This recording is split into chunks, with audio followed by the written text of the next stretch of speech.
کے آخر میں آتا ہے کاف الف کا. سو لفظ ہے پکار لکھنا.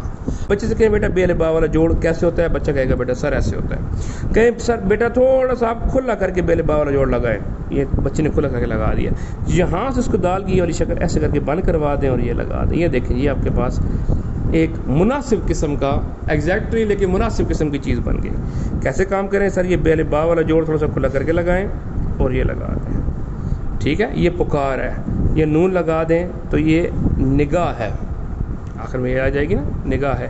یا یہی چیز انگار بن سکتی ہے. کیسے؟ الف اس کو تھوڑا کھلا کر کے بنایا، یہاں سے یوں کر لیا. انکار کاف کے جوڑ، انگار. ٹھیک ہو گیا.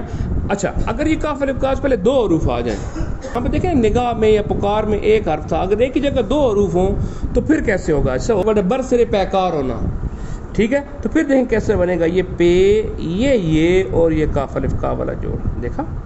لیکن اس میں غلطی کیا ہوئی ہے؟ یہ تھوڑا سا آپ نے سب کھلا کر کے بنانا تھا. کیسے کام کریں گے؟ پے یہ تھوڑا سا کھلا کر کے بنایا اور یہاں سے کاف الف کا والا جوڑ ہے.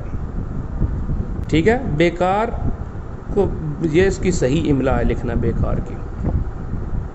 ٹھیک ہے، کہیں جو یوں لکھا پڑا ہوتا ہے نا بیکار کا، میرا نہیں خیال کہ یہ بیکار کی کوئی صحیح املا ہے. یہی بیکار کی صحیح املا ہے.